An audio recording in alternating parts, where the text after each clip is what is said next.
As we gather today and prepare ourselves in this moment for the opening of the way, today we'll put into the air the sense of the Palo Santo, the holy wood, and ask that wherever you are in your space, that you begin to just breathe deeply.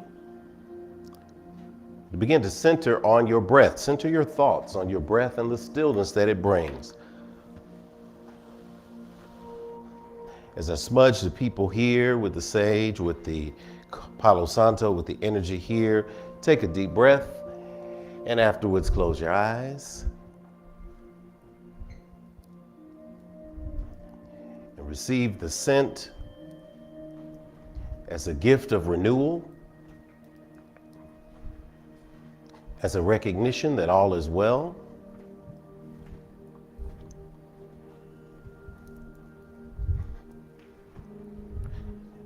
As an understanding space of quietude and peace.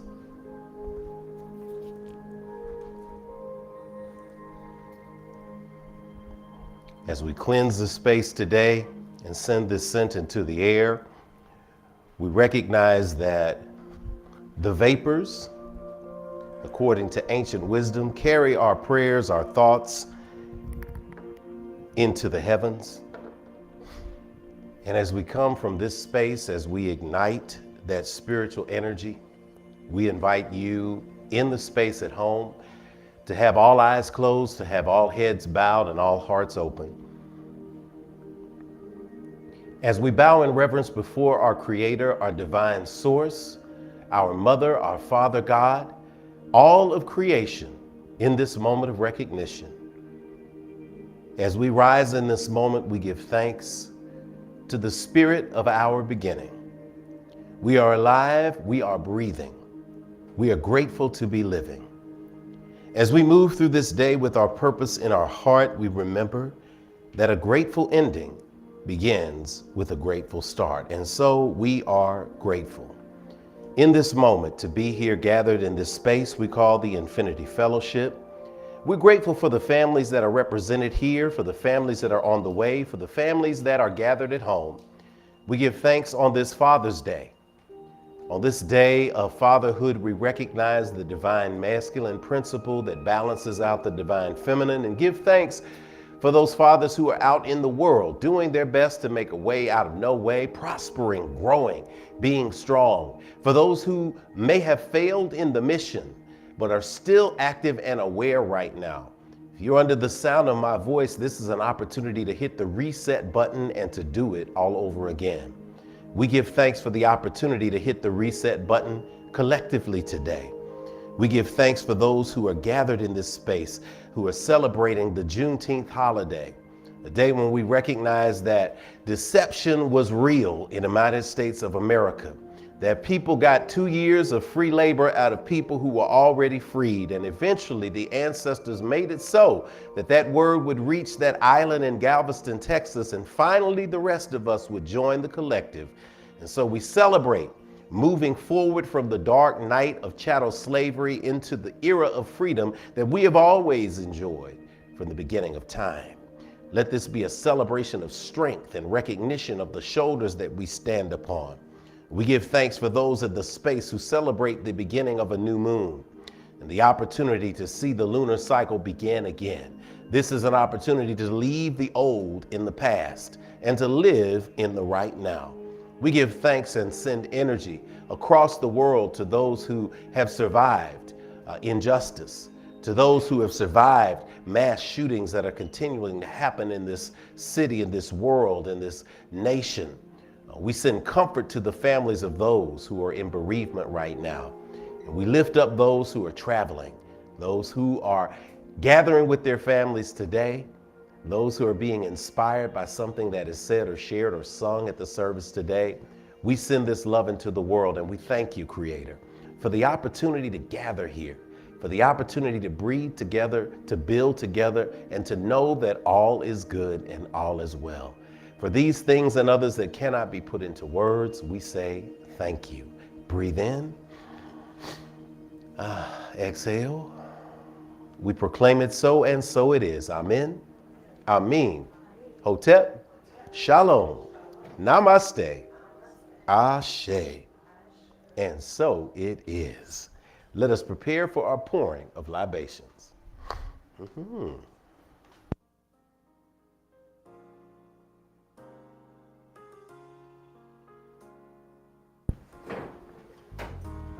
Good to see the folks coming in the space today. Good to have everybody. Come on in.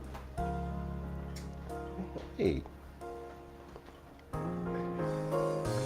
As we pour this water today that represents the living, we pour into the earth that represents what happens to these earth suits when we no longer need them. There will come a time when we will shed this physical vessel. But if we live the kind of life that we propose to live, a life of goodness, a life of pouring in, a life of growing, a life of glowing, then there will come a day when somebody will pour out some water for us and connect that divine circuit and circle. As we prepare this moment to pour libations, I think about those ancestors in Galveston, Texas, who just did not know that they were legally free. And I recognize and remember their energy, that energy that came and created that holiday in Texas of Juneteenth, a holiday now that is spread not only across the nation, but across the globe. And we're still learning how to celebrate it in Tennessee. We don't know whether we should put some ribs on or whether we should do some African dance or whether we should pour out a little bit on the corner. We're not sure yet, but we're figuring it out because we are celebrating. And celebration is also remembrance that there were people who came before who had it a lot worse off than us. And so what can we do with our gifts to contribute something in the space of life right now that will make it so that someone in the future will call our name and get inspiration from it? When we pour, we use the Yoruba word ashe. Say ashe. Ashe means and so it is. It is a proclamation of power. It is a sealant. It is also representative breath and air and spirit and essence and life. Very powerful word. So anytime we pronounce it into the world, we are proclaiming with the world of power, the word of power, that we are embracing a world of power. So let us go to our altar that represents the fire, the water, the air, and the earth, and let us pour together. Cool water, freshen our spirits, ashe. Freshen and consecrate this house for spiritual work, ashe. Freshen our collective ancestors all together, ashe. We praise Almighty Mother, Father God, Divine Source, and all creation, ashe. Grant to us peace and prosperity, ashe. And so we pour to the energies of the directions. In the Lakota people's tradition, the 7 directions, 6 primary, 1 essential that brings it together. The energies of the North, where we recognize our sense of direction, where we commit to showing up and being a yes today, to be present, to receive, ashe. To the energies of the South and the grounding and remembrance of who we are and whose we are, ashe. To the energies of the East and the rising sun, recognizing that today is a brand new day. So whatever was in yesterday is gone and you can't get it back. Today you got a brand new sun shining on you, ashe.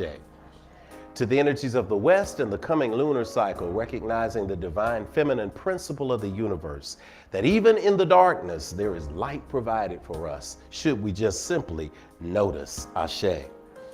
To the ground below us, recognizing that like a tree rooted by the water, we shall not be moved.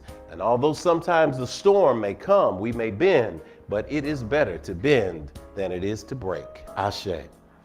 To the sky above us, that blank landscape where we get to see our dreams. When we let our minds, as Langston Hughes would say, wonder as I wander. When we see those dreams, we recognize that we have the gift to bring those dreams into manifest reality, ashe.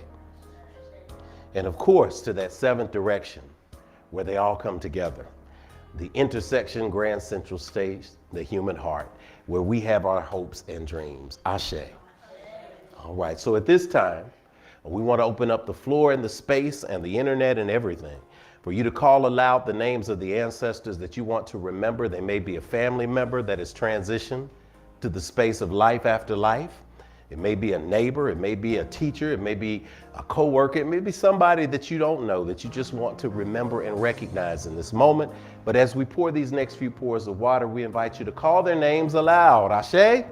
All right, let's call those names at this time. Ashe. Hey, what H. Carr, Catherine Carr, Thomas Agassi Haynes, Della Mae Carr, Haskell B. Carr, all those in the Carr clan, Queen Mother Bernice Brunson, all those in Brunson, all those in the space there, in the space today.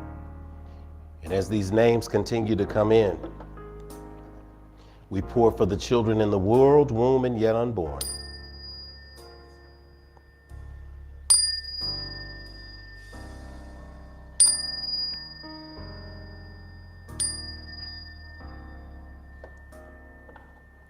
And we say together, Ashe, Ashe, Ashe-o. And so it is done. All right.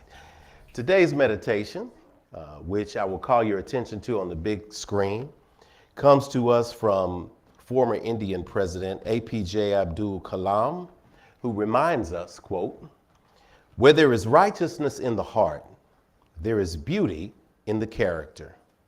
When there is beauty in the character, there is harmony in the home. When there is harmony in the home, there is order in the nation. When there is order in the nation, there is peace in the world." So it is spoken, so it is received, and so it is. Peace, peace. All rise at this time. We'll have a chance to sing together our congregational hymn. Today is the day that the God of your acceptance and understanding has made. And so we gather in this moment to sing, sway a little bit. We give thanks to Lady Tanitha to come and sing with us. And yes, our little ones, y'all can come and sing, because I much prefer to hear those voices right now than while we pour libations. Ashe? Yes, All right, we got to make sure we know those times that we do talk and those times we know. So we want to hear it loud and clear. Peace, peace. We're going to sing it together. Let's go. Peace, peace, wonderful peace, enter my heart and bring healing to me. Oh, peace, peace, everlasting peace, let my peace shine bright, so the world can see love, love, love, wonderful love, enter my heart and bring healing to me. Oh, love, love, everlasting love, let my love shine bright, so the world can see. Let's get some joy. Joy, joy, wonderful joy, enter my heart and bring healing to me. Oh, joy, joy, everlasting joy, let my joy shine bright, so the world can see. And some more peace. Peace, peace, wonderful peace, enter my heart and bring healing to me. Oh, peace, peace, everlasting peace, let my peace shine bright, so the world, let my love shine bright, so the world, let my joy shine bright, so the world, and let my peace shine bright, so the world can see. Awesome. Let's be seated. I'm going to put my favorite couple on the spot right here, because it's time for our statement of infinitude, and they look so young and so fresh that I'm pretty sure that one or both of them do not mind. Current residents of, I want to say, Nash-Macon. Yeah, right, Nash-Macon, which is making the trek from Macon, Georgia, to come to Sunday service. I absolutely love it. It's beautiful. So we're going to give some snaps and some claps to the Linsleys. They're going to come forward and help lead us in our statement of infinitude.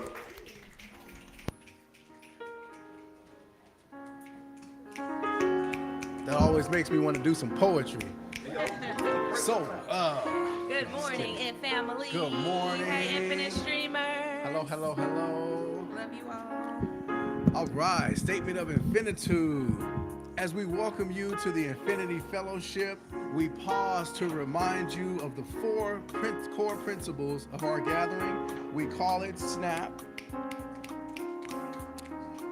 The S is for spirituality that transcends religion and connects you to the God of your own understanding.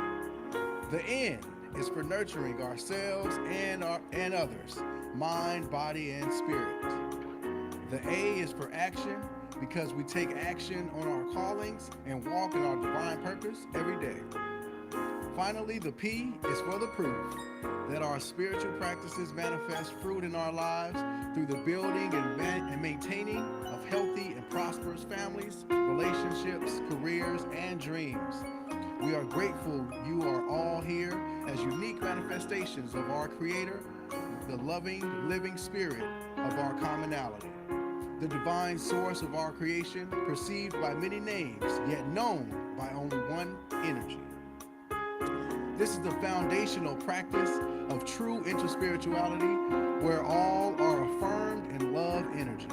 I invite you all at home and in the space to stand with me and join me and my beautiful wife in our statement of infinitude. Thank you, thank you, thank you. Yes.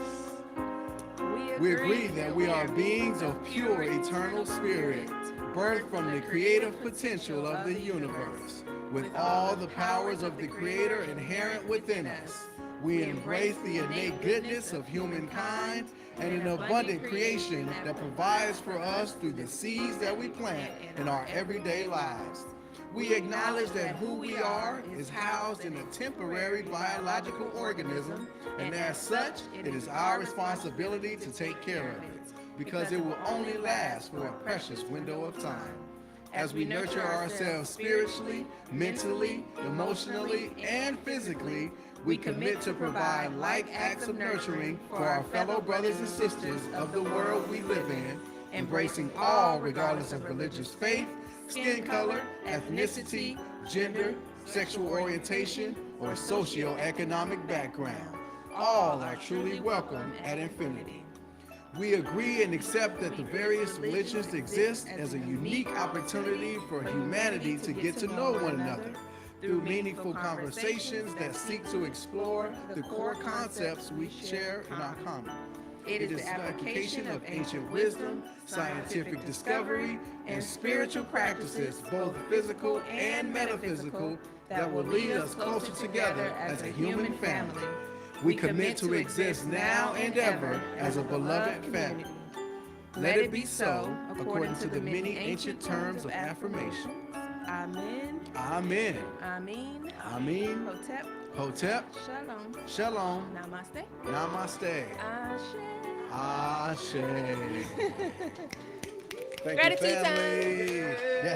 Yes. All right, thank you, brother. All right. Thank you, family. All right, we're going to generate some gratitude. So that means we keep on standing up, because it's time for us to generate some gratitude together. And we're going to do that by saying good morning to you. We get to greet everybody. I'm a little bit raspy today. Thanks. I think Trey gave me this gift. I'm not sure.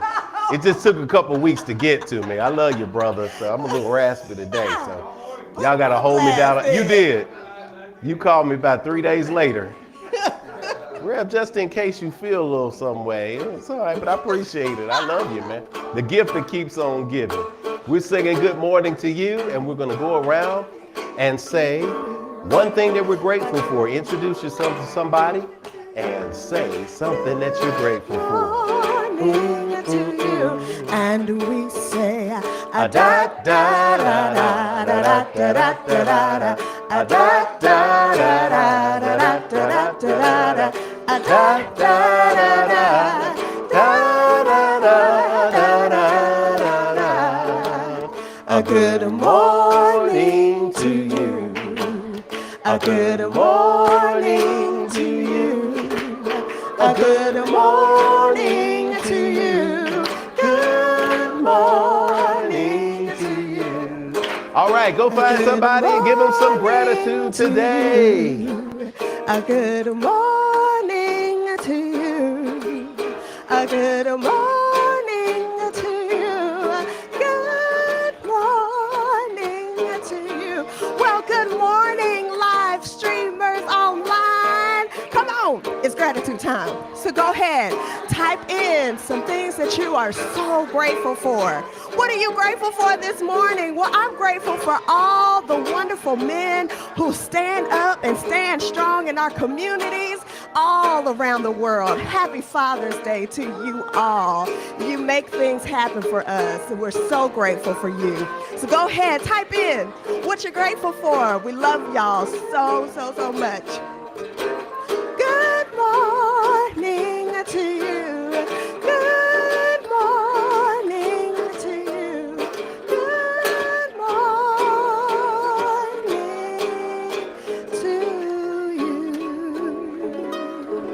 Good morning to you.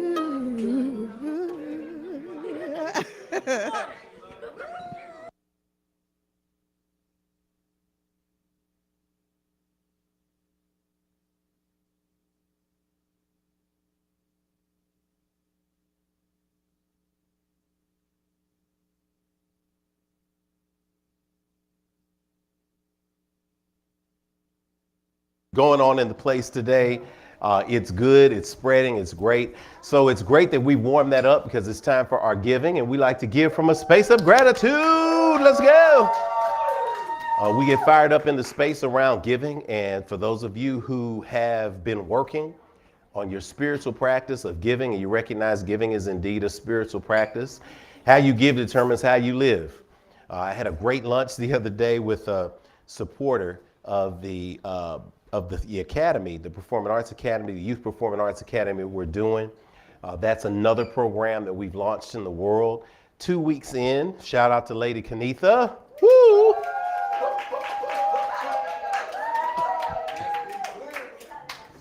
We got 20 plus kids in this entire facility every single day, Monday through Friday, 8 to 5.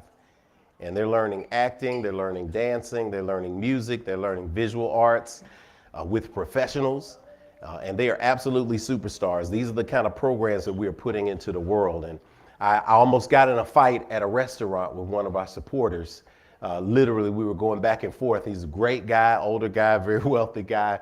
And we were about to get to blows over who was going to pay for the food. And so I was like, wow, and I always when I'm around people who are significantly wealthy, there's always a battle for that because it's no big deal. People love to give. So I invite that spirit into the place today to not give from a space of lack, but to give from a space of prosperity, recognizing prosperity is a healthy body. Prosperity is knowing your divine purpose. Prosperity is relationships that are healed and work all the time. That's what we say when we're talking about prosperity. And we recognize that spirituality is practiced through action. That's why on our giving basket, there's A there. A is for abundant living, but it's also for action. This is the way we show that we are in the flow. So I invite you in the space today to prepare for giving. You can give via PayPal. You can give via snail mail if you still write the checks. You can give via Cash App. You can give in person here, they're in the box, or even get an envelope in the back so we can keep track of your giving. I love to keep track of my giving because when I check my giving and I see that my giving levels have gone up year over year, guess what that is? That is evidence that my income has gone up over the years, right? So the more I give, the more I realize, oh my gosh, this means that I have opened this faucet and I'm flowing that. So we're going to step up today. We're going to give in a great way. As this institution continues to give back to the community and to the world. So take a deep breath. Exhale, let it go. Close your eyes. Find that space of good around giving. If you are at home, go ahead and prep that device. We give from a space of awesomeness and overflow. And I speak in this space that as we open our space in the spiritual practice of giving, that the abundance will continue to flow for us, that we're given from a place that we've already received. And so we give thanks in this moment and we supercharge this energy by recognizing that everything is good. Let us rise to our feet and say together our offertory affirmation with that power. O limitless, abundant creator, source of everything I possess. You have given me the gifts of life, breath, and creativity. You continue to provide for me without judgment or preference. And so I freely return these gifts to you with my whole heart, mind, and intention, knowing that as I give freely with both remembrance and gratitude, the circle of abundance will be unbroken, and so it is. Let's say it. Everything is good. Everything is good. Everything is good. I got it. I got it. I got it good. All right, let us give it this time. I've got it. Oh, I've got it good. Hey, yeah. Everything is good. Yeah. Everything is good. Everything is good. Oh, everything is good. And I've got it. I've got it. Oh, I've got it good. Hey, everything is good. Yeah. Everything is good. Everything is good. Oh, everything is good. And I've got it. I've got it. Oh, I've got it good. Come on, sing it with me now. Everything is good. Yes, it is. Yes, it is. Everything is good. Oh, everything is good. And I've got it. I've got it. Oh, I've got it good. Hey, everything. Hey, yeah. I said everything is good. Yeah, everything is good. And I got it. I got it. Oh, I've got it good. Hey, everything. Yes, it is.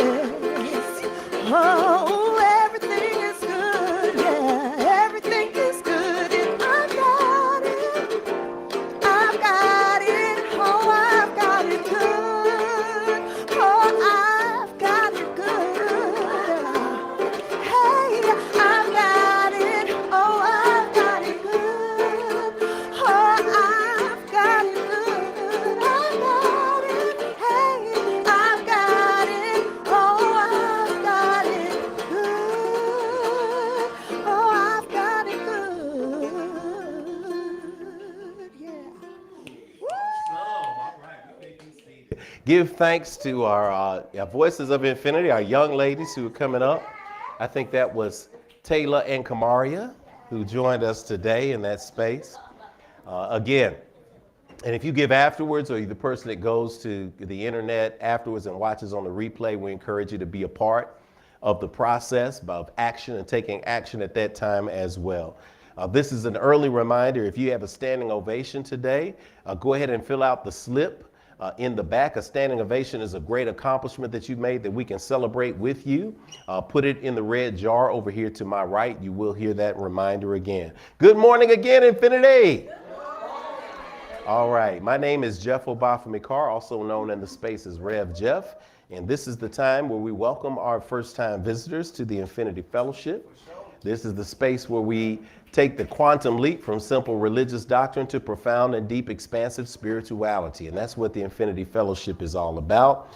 If you are new, please go ahead and hold up your phone, either here or at home, scan the QR code, so that we can send you something and let you know that we appreciate you. That QR code will stay on the screen during the visitor's welcome. It will also be at home on the screen for you, so you can scan that QR code. If you're watching on the replay or you're watching on your phone, you can go to somebody else's phone and scan the QR code with your phone.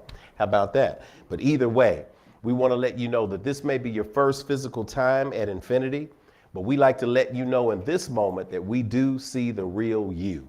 We get to know the who, what, where, when, and why of who you are and why you are here.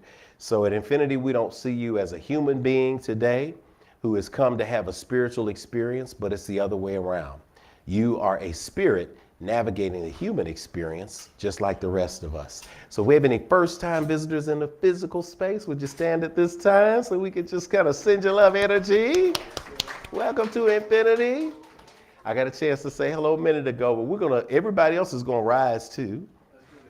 Turn to somebody, and if you're over near, come on and send some energy in their direction. You can receive this, or you can say it back, sis. Take a deep breath. Exhale, let it go. And everybody, just turn to everybody. Everybody's gonna turn to you. Yeah, that's it. Just gonna send you some energy. You can receive it, you can say it back. But this is just for you and everybody. We remind each other why we were here. Take a deep breath. Exhale. Look into somebody's eyes. Give them that acknowledgement. We're finally free, so we don't have to fight people when they look us in the eye. We get to get used to good intent when you see the spirit of somebody. Take a deep breath and repeat after me. I see you, but you don't hear me though. I really see the real you. I see who you are. You are a divine manifestation of God's creation. I see what you are. You are a spirit. You're more than what's on the outside. You are a gift to me and to the entire world. I see where you are. You're right here in front of me. Where I can let you know, if nobody else will, that you are not alone. I'm with you. We're with you. And you are at home. I see when you are. You're in the right now, baby. You are so much more than your yesterday. I see why you are. You're here to learn, to grow, to embrace your dreams, and to celebrate your divine destiny. I know all this because I'm here to do the same thing. So we're going to help each other out. All right? I know the real you, and I see you shining today. I feel you shining today. I know you shining today. So welcome to Infinity. Welcome home. I say, oh! All right, give everybody a high five. Give them a fist bump. Let them know you're here. Coffee break time. Get some tea in the lobby. Get some coffee in the lobby. Welcome somebody.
All right, those of y'all who are at home and people who are here with the space today, I'm shouting you out, and I'm going to read out some of your shout outs and some of your good mornings.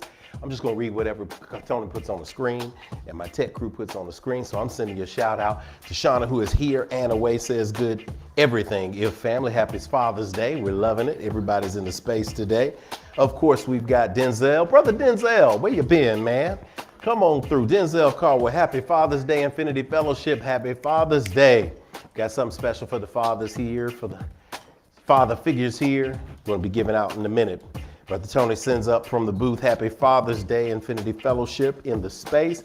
If you're new, go ahead and type first time and people will shower love on you in the space. Keisha's in the house. Good morning, If family. Happy Father's Day. We are sending that energy in from you and sending it back to you. Happy Father's Day, Alvin. Brother Johnny Sadler, good morning. Happy Father's Day. Thanks to everybody, especially everybody I didn't realize that this phone was so connected to my watch.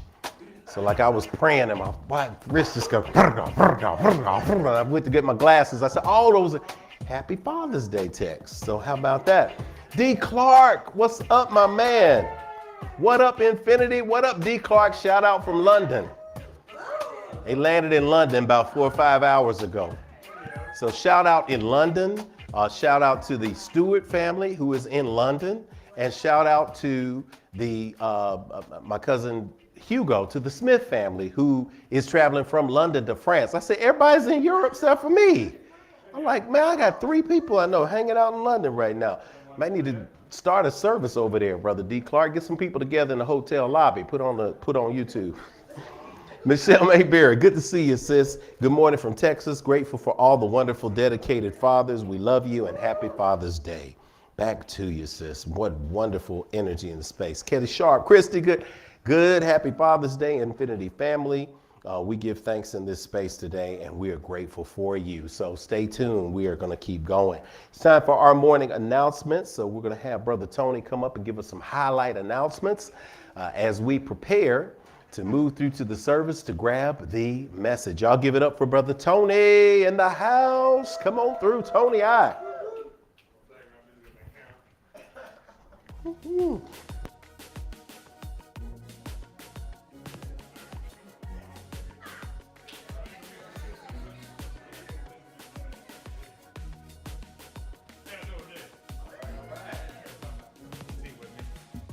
over lines like crazy. All right. There we go. Happy Father's Day. Happy Father's Day. Happy Father's Day. Happy Father's Day. That's all I know. I just made that up. Excuse me. There we go. That's what I'm talking about. All right. Good morning, Infinity. And happy Father's Day, Juneteenth, and New Moon, Pride Month. Happy anniversary. We got so much going on here. Happy Gemini season, Cancer season, all that. So we're doing all that. We're going there. You know what I'm saying? We're doing also. Congratulations to you also on the play. Absolutely. And also, if you're an Infinite streamer and you have a manifested achievement that you want to report as a standing ovation today, go ahead and type into the chat box for at this time. Not now, but thank you. And if you're in person, you still have time to fill out your form and place it in the jar to my right. A standing ovation is an accomplishment you have made that we can shout you out for. And let us know what good thing you birthed into the world early. Now, welcome to June, the 6th month of 2020. Trace. Snap it up real quick. Round of applause, round of snaps. Because this is the year of transcendence. And the definition of transcendence is to exist or to go beyond the range of, to surpass, exist, or experience beyond the normal or physical level. And what a powerful, and I do mean powerful, concept for spiritual practice, because this is the year that we rise together to the next level. And everything we think and say, and most importantly, oh, I felt that one. Woo! We invite you to empower yourself continually by speaking aloud our daily mantra for the year. Even from the ashes, I rise. And let's say that together with authority and proclamation. Even from the ashes, I rise. Don DeMarco, bars. That's what I'm talking about. Next week is Yoga Sunday. We've had a great 2023 moving through yoga flows that raise our vibration, and next Sunday will be no different. Being virtual on fourth Sundays gives you the opportunity to practice your yoga with Rev Jeff from the comfort of your home, in the park, or wherever you find yourself on Sunday morning. So prep your mind to align with your body and spirit next week at Yoga Sunday.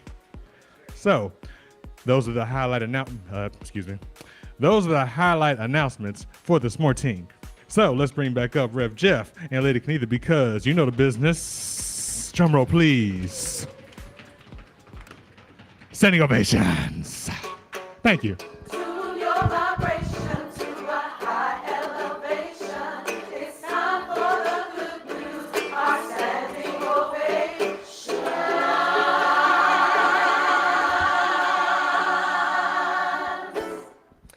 Yes, our high energy at IF comes from our practice of snap. It's why we snap our fingers during this part of the service. We receive practical lessons and tools for our individual journeys. That's spirituality. We fellowship with like-minded spirits every week. That's nurturing. We take what we learn and apply it in our lives. That's action. And if we do these, then every week we see examples of progress in our lives. And that's, y'all, the proof. So let us pause to enjoy a collective moment of manifestation and expansion. So here's what happens. When your name is called, wherever you are, if you're here or at home, please stand as I read aloud your manifestation. When I finish each person's ovations, we will snap our fingers to celebrate them. And then at the very end, provide a standing ovation. Okay. All right. Woo. All right. Oh, this is Sister Zola. She is downstairs, so they actually get to hear it. Zola said, I finished kindergarten. Woo!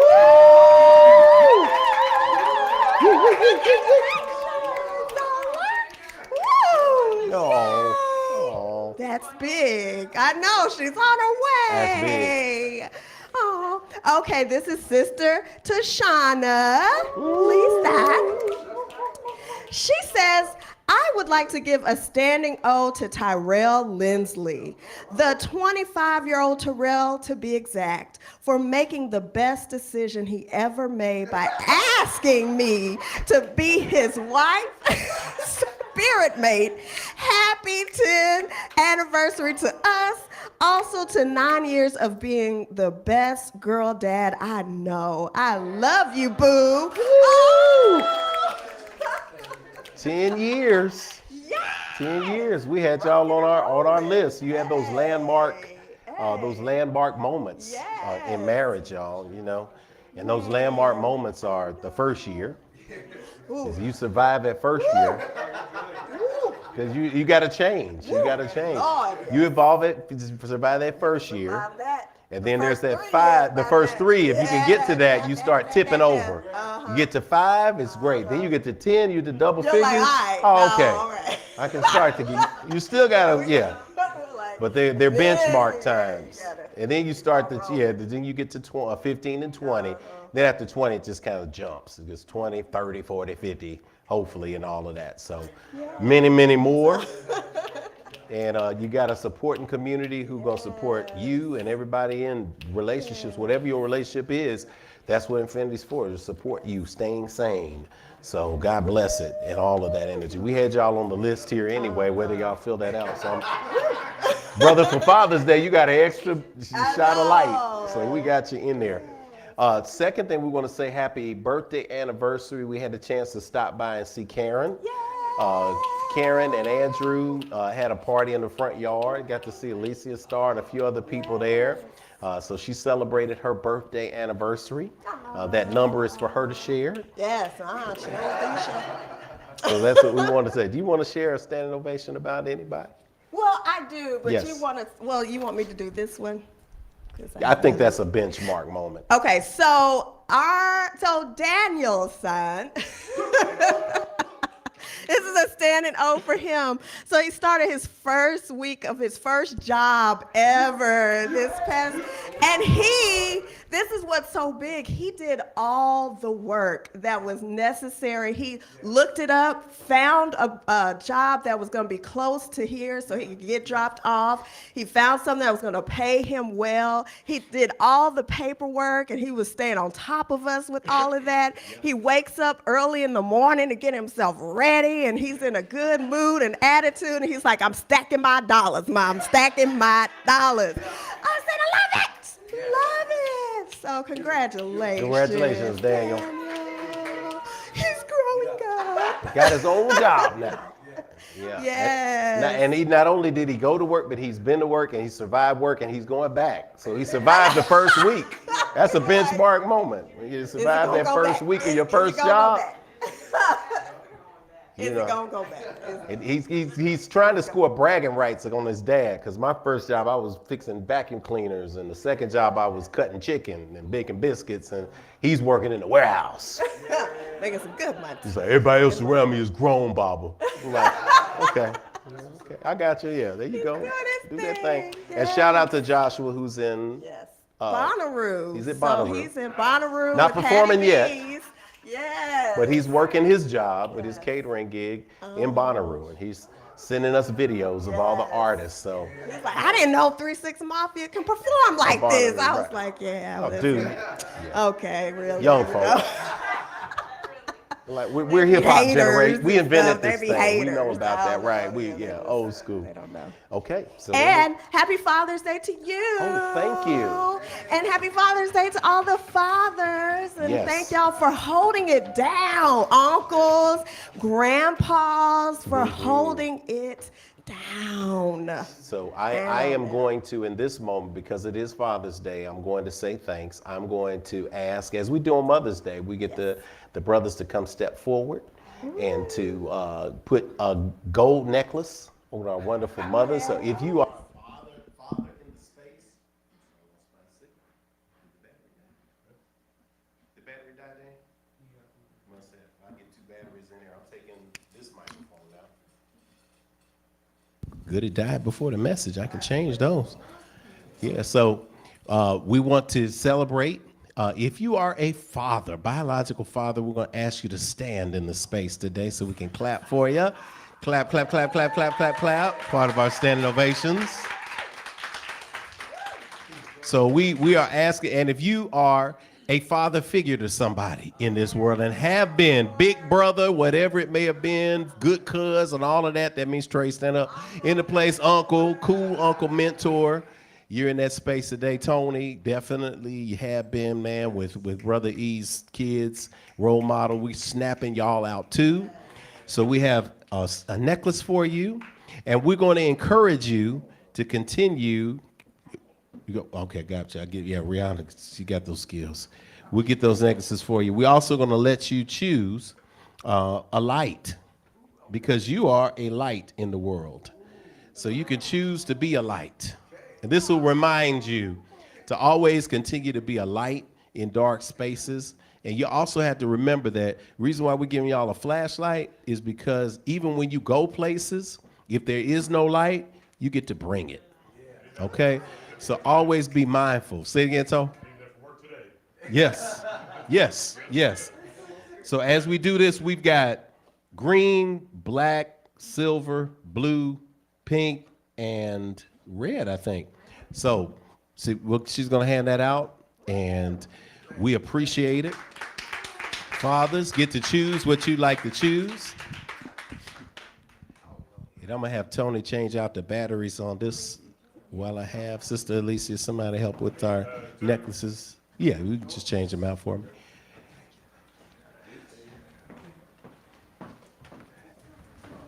When we talk about that, if you're at home, fathers, you know, you're feeling this energy too. And if you're in Nashville at home, then go ahead and we love you.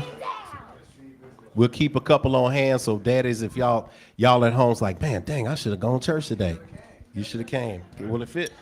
Yes. Ooh. Nice. Yes. I will hold up the light, and I will get to that. Let's see. Oh yeah, make sure Treese gets one. I'm going to get to that. Like, here, let me get to the T. I'll get to. Thank you, brother. Did you get the batteries? I'll put them in. I'll put them in while everybody's singing. But we want to shout out everybody and continue to let you know that fatherhood, motherhood, all of that balance, all of that energy is important in the world. We got to have balance in the world today. And fathers, y'all are appreciated. We go on and on about mothers, rightfully so, because we all got that in common. We also going to go on and on about fathers too, because we got that in common too. We know we talk about the difference between dads and biological fathers. There's a big difference. And everybody doesn't get to get that title of daddy. When we talk about ancient translations of words, we hear the difference clearly between a term of endearment that says you've been here for me and a term that just says thank you for making me or being a part of it. But we recognize in parenthood, in a space like Infinity Fellowship, in the space of parenthood, parenthood is not about perfection because everybody doesn't get it right. And if you are a parent and if you have been a parent, you recognize how much you think you're getting it wrong all the time. And so sometimes parenting is, hey, I'm looking out for the next generation. And sometimes parenting is, oh, God, I hope I didn't traumatize them. And so think about that as you are a brother or an auntie or a sister or wherever you may be, that happens continually generationally. And the same thing happened with our ancestors. So as we are in the space of growing around Mother's Day, Father's Day, and these holidays, we are also in the space of recognizing that we are journeying together and doing the best we can, surrounding ourselves in love and giving ourselves some grace. Ashe? So from this moment, if you shared something or if you're a dad, please be seated. And if you are part of the rest of the congregation at home and abroad, we ask that you stand to your feet. We're going to give a thunderous standing ovation.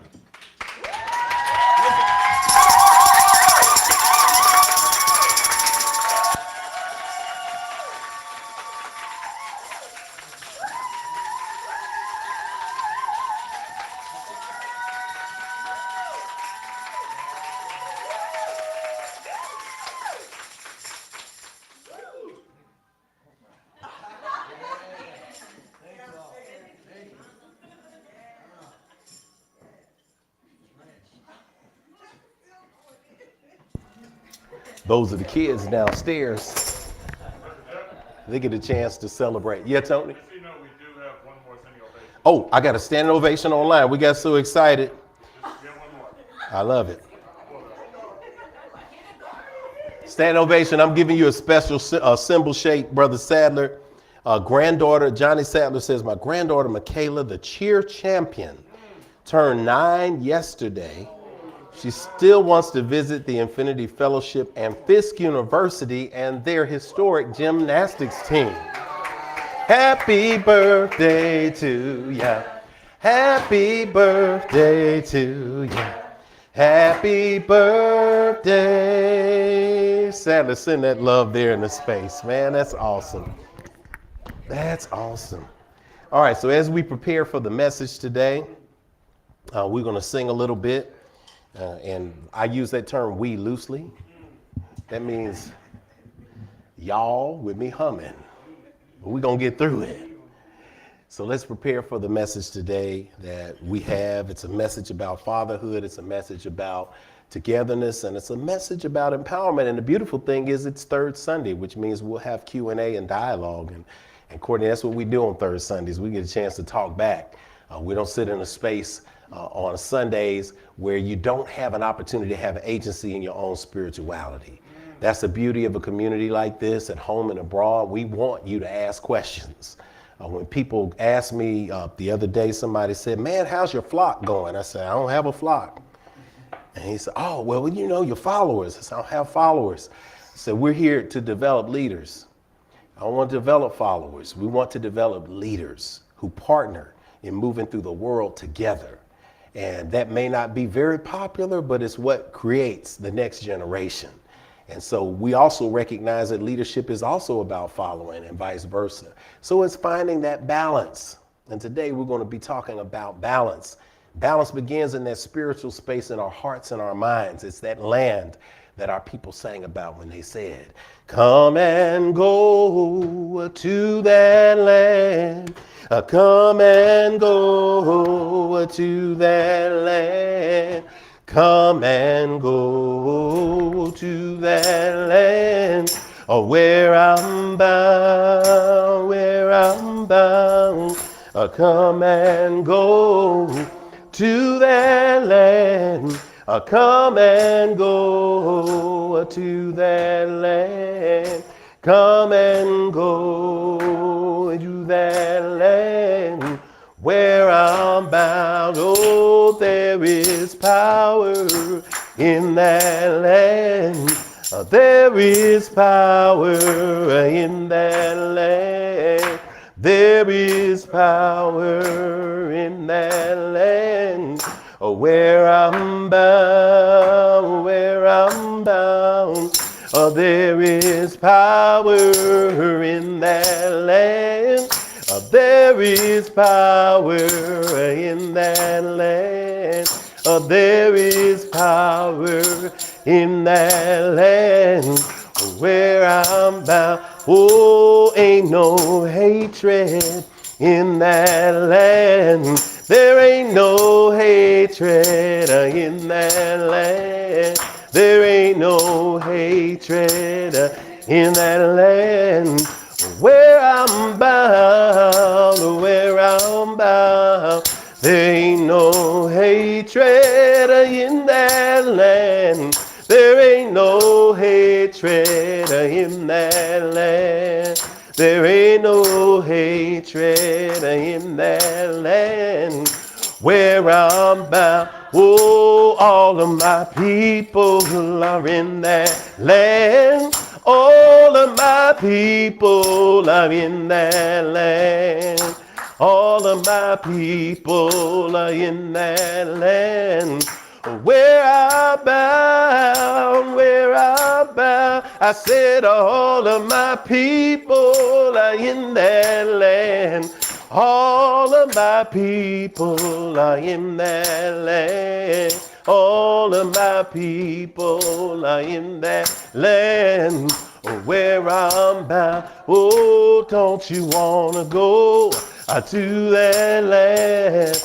Don't you wanna go to that land? Don't you wanna go, y'all, to that land where I'm bound, where I'm bound? Don't you wanna go to that land? Don't you wanna go to that land? Don't you wanna go to that land where I'm bound?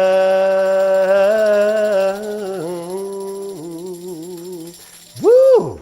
Y'all get a universal round of applause on that one, because we're in a space today.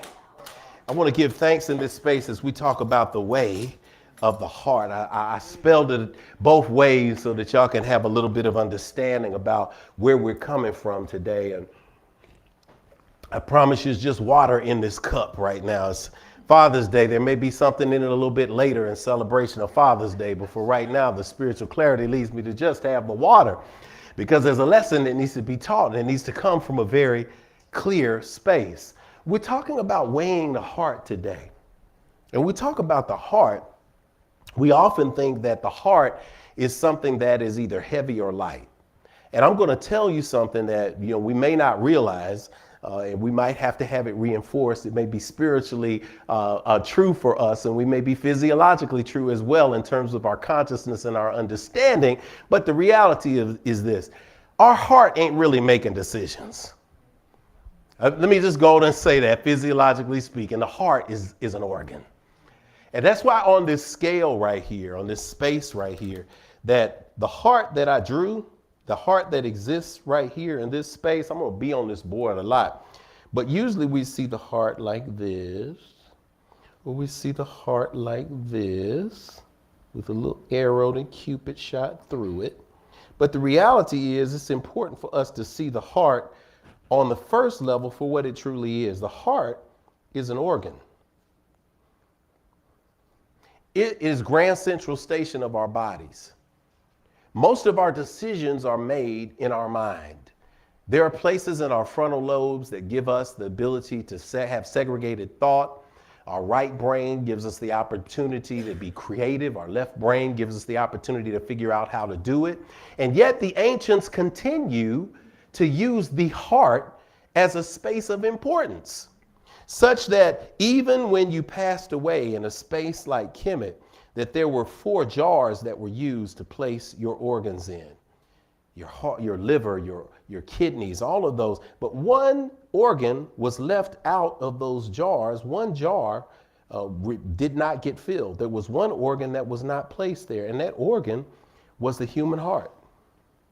It was left with the body. And the reason why it was left with the body was because the heart was seen as the seat of the soul. Such even more that in the yogic tradition, there is a mantra, there is a word that's called Anjali. And Anjali is the placement of the hands at the heart center. Spread your fingertips wherever you are. Place those palms of your hands together.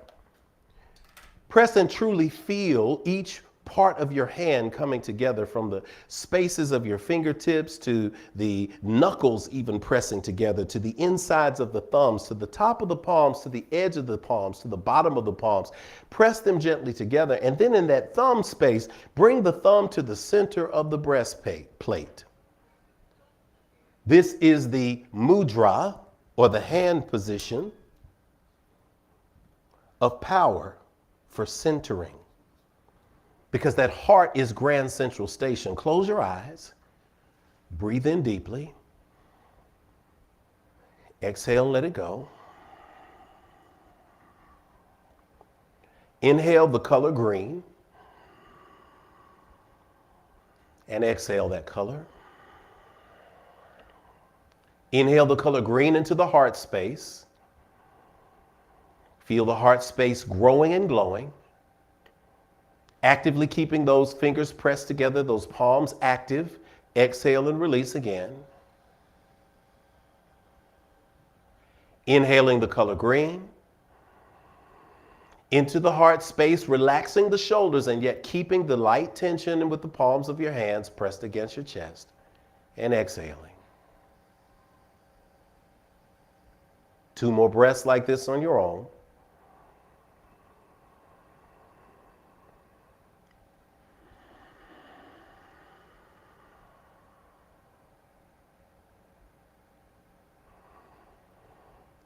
On the final exhale, open your eyes, slowly blink them open, release your hands from that position.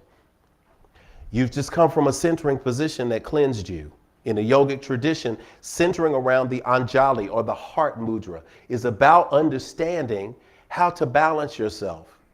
And so we don't make the decisions in the heart, but because of the power of the heart as a symbolic component of spirituality, we do make the decisions with the heart. So we have to always make sure that our heart is taken care of. So when we talk about the heart and the space of the heart, it's important to note that this heart, as the seat of the soul, somebody say, seat of the soul. I feel it. So your heart right now has been cleansed. And the reason why, and Baba Jute referred to this a few weeks ago when he talked. If you look back to the back wall back there, to that painting that the great Charlie Huddleston donated to us, there is a scene that captures what happens in the Kemetic tradition when you cross over to the other side, when you leave the body. You come before the scales of justice, and you are weighed on the scales of Ma'at. Somebody say Ma'at. All right. Ma'at is a divine principle. The divine principle goes in several directions. It's a divine principle of truth. Somebody say, be honest. Be honest. It's the divine principle of justice. It's a divine principle of harmony. It's also associated with balance.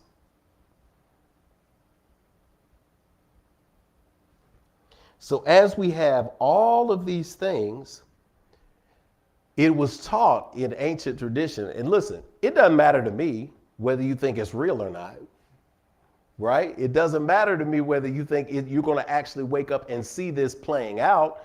I was watching Moon Knight, the Marvel series, the other week, and I binge watched a little bit. I said, oh man, they just snatching all our comedic stuff. They putting it all in there. They keeping it real. They had the heart jars, they had everything. I said, oh, okay, I got you, Moon Knight. I said, I can mess with this. And it was a creative interpretation, but whether you believe that's true or not, it doesn't matter. As David Mamet says, it doesn't matter if something is based on a true story. People just want the story to be true. I'll let you meditate on that one. So in other words, can this reality bring some lesson that we can learn from to live a better life? So when you transition from this space, this physical body, this earth suit, you transition from life into life after life, the thought was that you then go before the scales of Ma'at to determine if your heart was true and pure. So your heart was placed on a scale with a doggone feather. And if you look at a feather, this is the smudging feather that we use. And I know the reason why that dropped. And I know that's dropping now because it's telling me to give some respect to something that's around my neck coming. This feather, as light as it is, it's a little more weight to it because it's got a pedestal on it. They made a smudge stick out of it. But that feather, if you think about it, put on a scale with a heart, there ain't no chance. We think about it, it's like, yeah, right. Okay, cool. From a symbolic space, our heart's supposed to be as light as a feather. That means that there's nothing left in it. That we've left everything on this earth the way we need it to, that we walked in our divine purpose. When we talk about Ma'at was a code. And it was a code for truth. It was a code for justice. It was a code for harmony. It was a code for balance. Later on, it was associated even with reciprocity in later kingdoms, which again is associated in some places with the karmic tradition. When we say what goes around, do unto others as they golden rule. All of this comes from those spaces. I'm taking this because this Ma'at feather was made for me. I have to give respect, and I know in my consciousness I was thinking about when I made it. Baba Heru Semaj, who is a master jewelry maker, Kemetic priest, made this for me about, telling my age, about 25, 26 years ago, maybe more, when I used to live in New York. And I sought him out because he was a wise figure, had a little shop down in Chinatown where he custom made jewelry. And I found him because he custom made one of my favorite artists' jewelry at the time. And if you see this artist, she came on the scene and turned music upside down. And I'm just going to do one thing and y'all are going to know. Ding, ding, oh my, right? And Erica Du had the head wraps, and she had the giant ankh rings. And at the time, Wesley Snipes was running around carrying a staff with an ankh and a third eye on it, and these big old bracelets. So where do these people get this? Baba Heru Samaj. And I went to go see him and sat down and talked to him. And he's a really eclectic figure in this tiny shop and has this accent. And he cut and carved this in a mold while I was sitting there. And he said, how does that? Is that length of the stem good? I said, Baba, it's great. And he said, okay, come back and I'll have it for you. And I came back and I've had this feather of Ma'at ever since. And for those of you who may not be familiar with Baba Heru, his wife is named Queen Afua.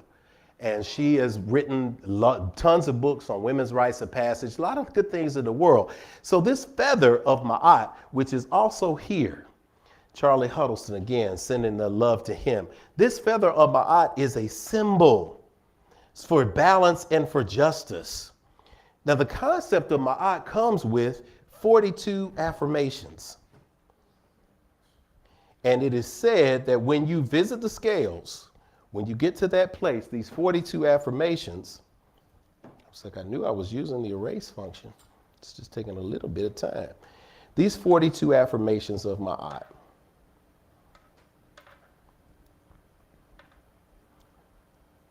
If you look them up, things have changed on the internet. When the internet first came about, I was there for the birth of the internet. I did not create it. But I'm so excited to live in a great time where I get to say things to my grandkids, hopefully one day. I get to say things like, oh, my generation invented hip hop. We were the first to use email. I remember growing up with Dr. J and Michael Jordan and LeBron and Kobe. And oh my gosh, look at what we put into the world. Post some libations. But when you have to look it up early, the scholars would call them the 42 negative confessions. See, this concept of confessions, that's empty in your heart. That's letting people know what you really did. So to pass on, to have your heart weigh out with the feather of Ma'at, to go into the next level of heaven, you had to be able to say certain things. Some of those, I have not done iniquity.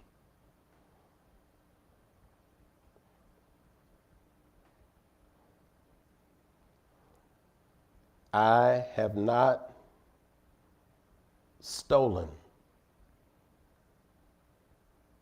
I have not murdered, nor bid anyone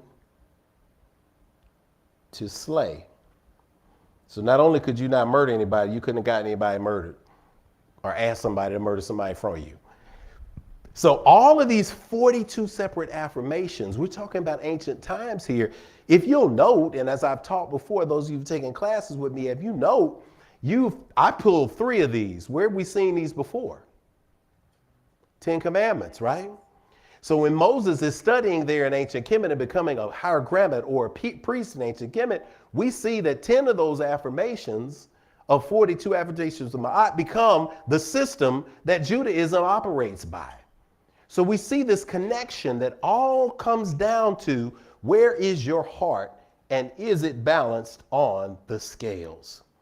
So I ask today, when we're talking about balancing our heart on the scales, we're talking about the feathers here. We're talking about a question. What makes the heart so heavy?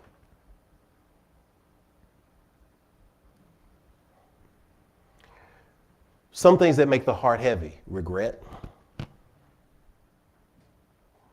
And I'm just going to stay on that because Spirit wants me to stay on that. You can't walk through the world. You can't get to the other side. You can't move forward if you have regret in your heart.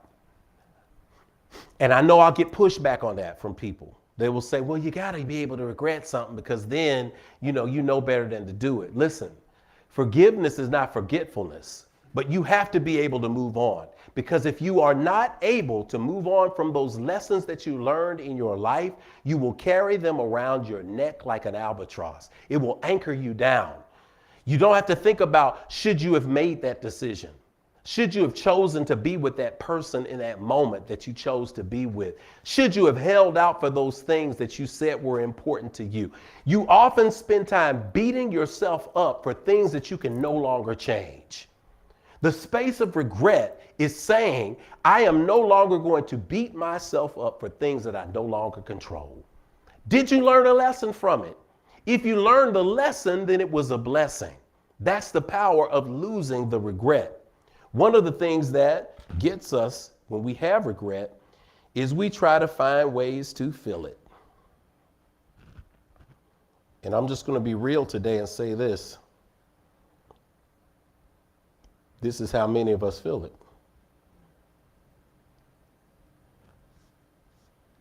Controlled substance. Because doesn't it deaden the pain? You know, when it starts to, you just say, you know, let me get a little something to take the edge off. And the edge off isn't exercise, because it would do the same thing. The edge off isn't changing up my diet so I can make sure that my body is not weighed down, because, you know, that's a little tougher to do. It takes a little more discipline. Sometimes it's easy to pick up that glass. Then it becomes easy to pick up and roll that weed. Then it becomes easy to pick up that needle. Then it becomes easy to pick up that powder.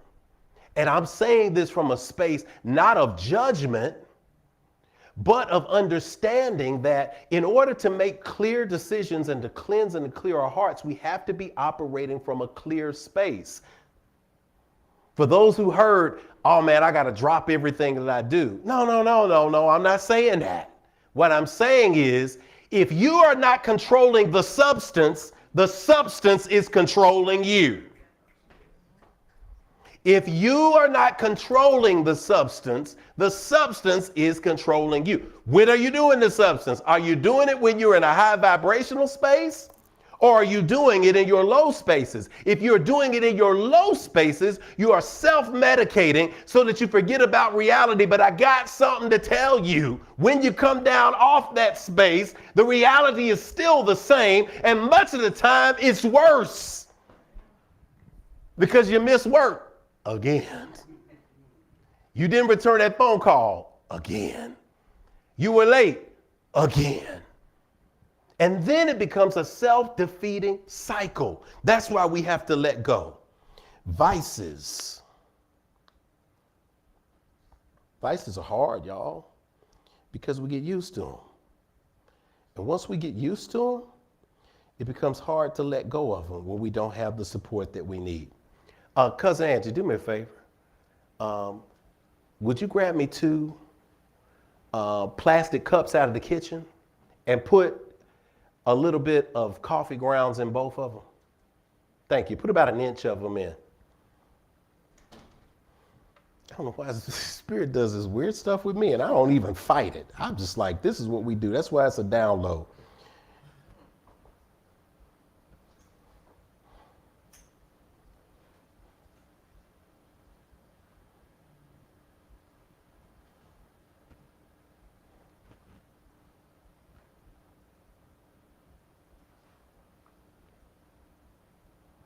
The reason why vices work and we take them during depression is because they cannot exist during high spaces.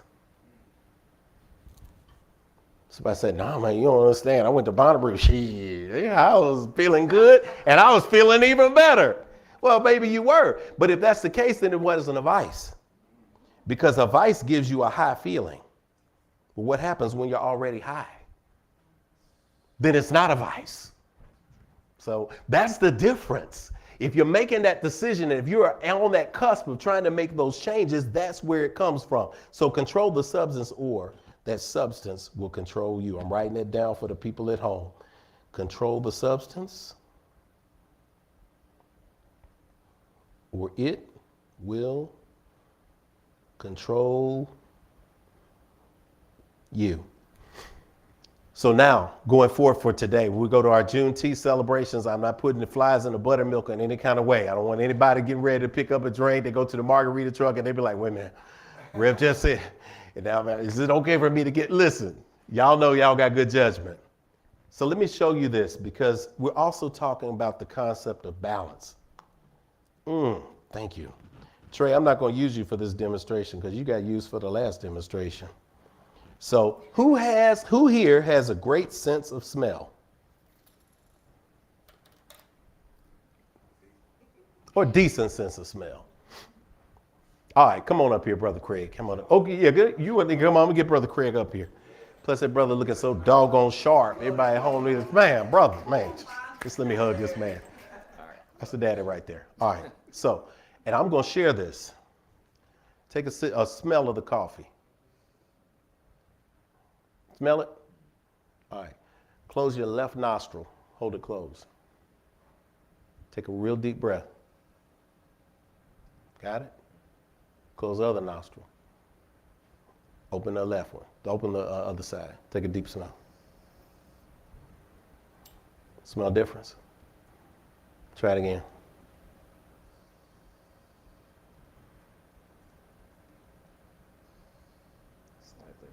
Slightly, right? Different hints, different notes, right? All right, thank you so much. Carry that, give that to Alicia. Right over here, yeah. Give that, pass it around, everybody do that. If you're at home, you can go grab some coffee or something, anything that you want to smell, some perfume. Try it. Close one nostril, take a deep breath in, close the other nostril. Take a deep breath in. And for those of you who maybe not be wine connoisseurs, do all of that, oh, there are hints of floral notes. And I'm never good at that. I'm never good at it. People are like, oh, I smell coconut with the stuff. This was the season 1999. I'm like, dang, man, y'all got it going on. Y'all are insane with that.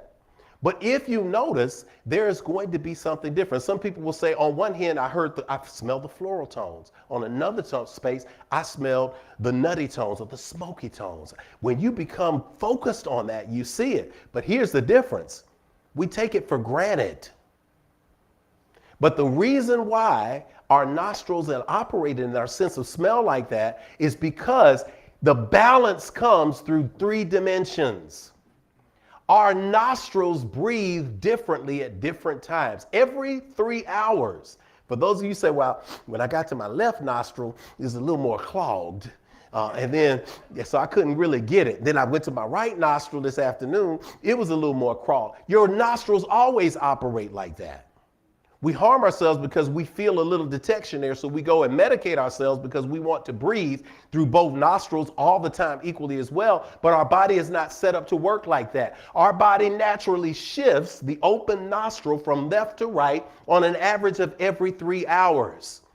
Because that 3-dimensional breathing gives us a sense of the world itself. This is why in yoga we do the Nadi Sodashana breathing, circular breathing, because it gives us 3 full dimensions. It's a weird scientific trick. I heard a guy talking about it on NPR. I said there's something spiritual about that we're able to see things 3-dimensionally, that we are able in our retinal display to do that. But it doesn't just operate with our nose, it operates with our eyes, it operates with our ears. That's why when you're listening to a really well-mixed song, you're listening, you hear a saxophone coming from the right and a drum tap coming from the left, and you feel as if you are in the room, and that's the difference between mono and stereo. When we live a full life of balance, of ma'at, we are living in stereo. Turn to somebody and say, live in stereo. Get the full experience.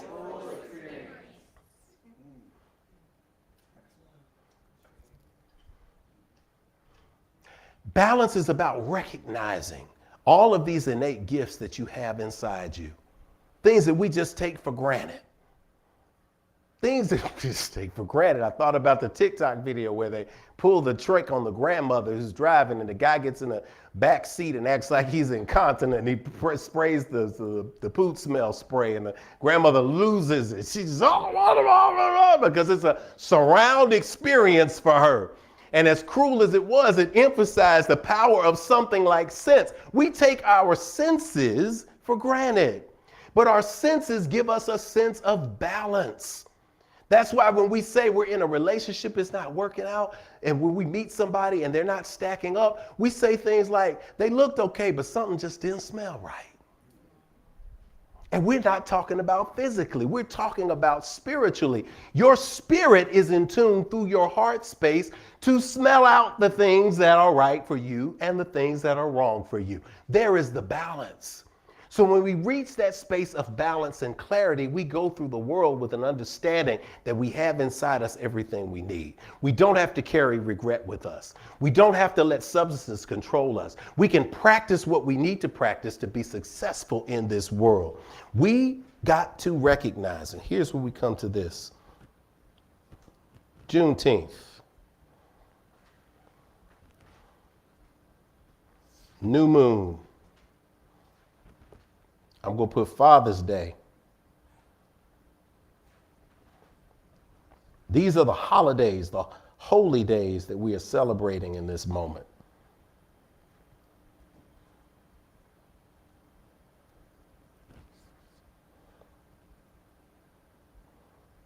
As we celebrate these moments, Father's Day, what are we birthing? How are we recognizing freedom? How are we renewing? This is a message for everybody who's a father out there. Especially if you're a father that has dropped the ball sometimes. You're going to drop the ball. It happens. Mamas, you're going to drop the ball too, because nobody's perfect. But the degree to which you continue to get up, which is one more time that you fell down, is the degree to which you can be successful. If you have a break, if you have something that is broken in your life and relationship, take the time to fix it right now. Do not wait. Don't wait until Tony says not now, but what? Right now. This is an opportunity to heal a relationship. If you are in a space where you have a chance to see your children, do not connect. Stop connecting your children with the mama. I've been there. You start seeing the children and then you see the mama, and then the relationship may not have gone well with the mama, so you impose that up on the children. Parents, we do this. That child didn't have anything to do with what went wrong in y'all's relationship. Find the space of healing so that child does not carry that for the rest of their lives. Release it. Juneteenth is a celebration of freedom. I told Rihanna, I said, I got to call her to find out, because I'm from Nashville. I don't know how to celebrate Juneteenth. I got to call my people from Texas. What am I supposed to, give me 2 things I'm supposed to do for Juneteenth, Rihanna? Be with your family.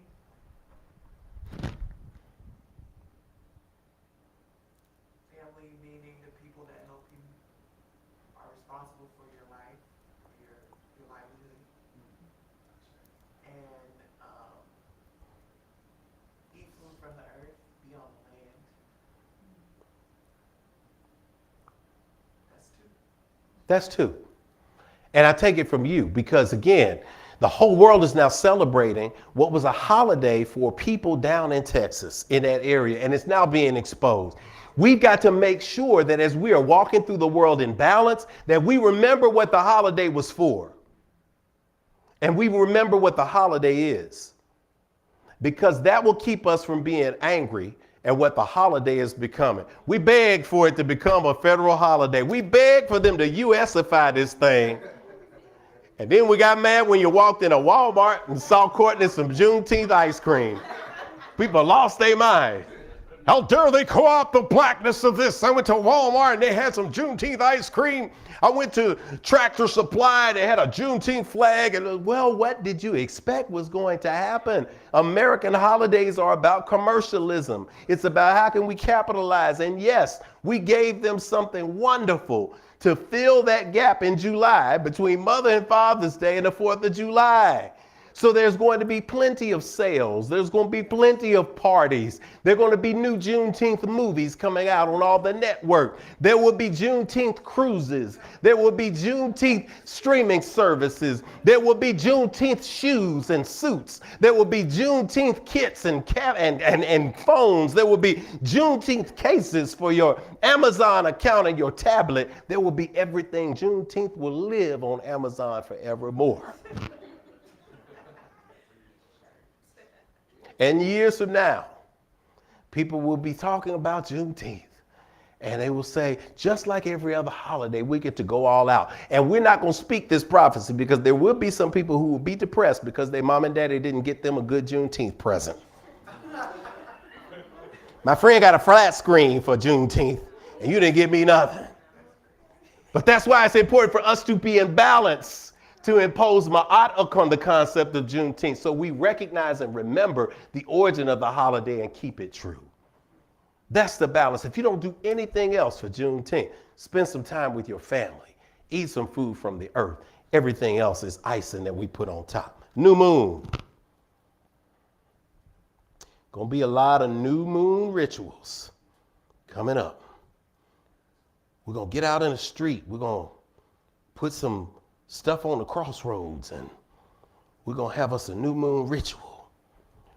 We're going to get into this space of making sure that we're doing something new. It's renewal.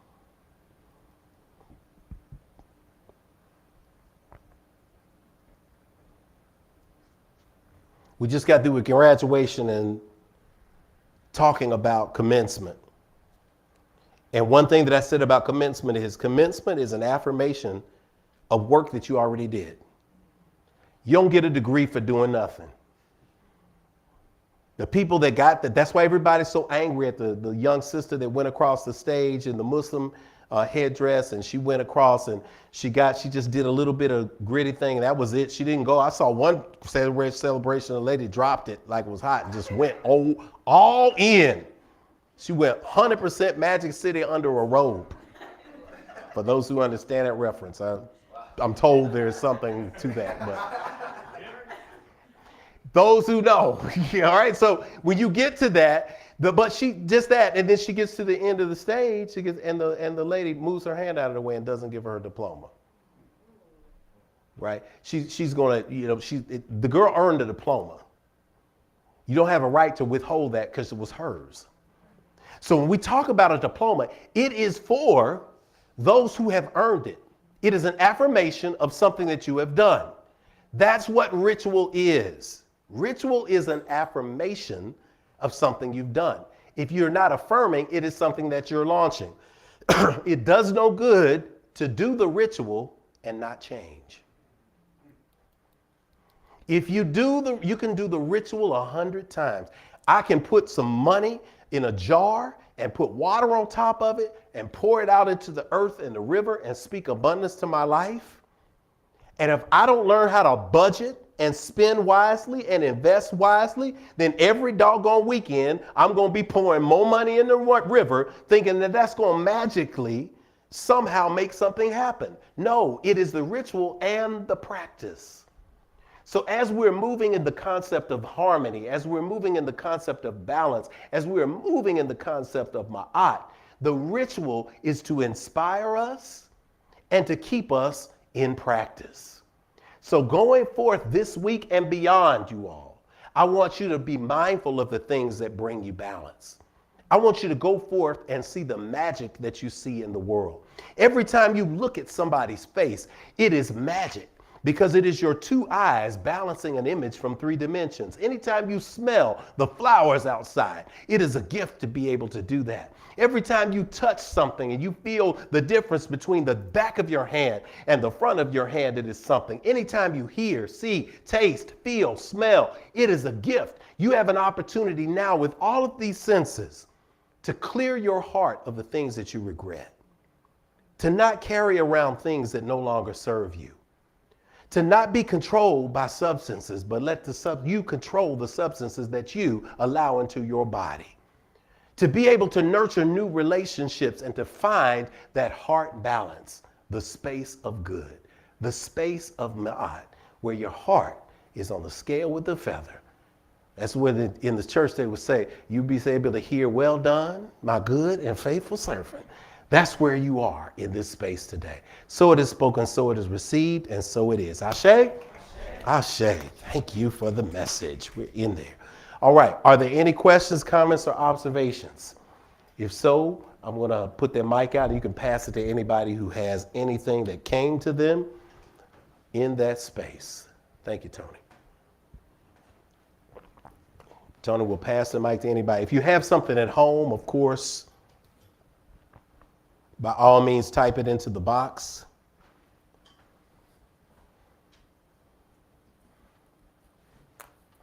So we can have that. Anybody got anything? Any insight came to anybody? This is the time to ask. Okay, Sister Rihanna, go ahead. I'm going to put back on my feathers, so although I practice detachment from physical things, there's some things I would lose my mind over. I'll be human. I'm going to be human. What we got, Rihanna? Yeah, turn that one on, Tony. Unmute.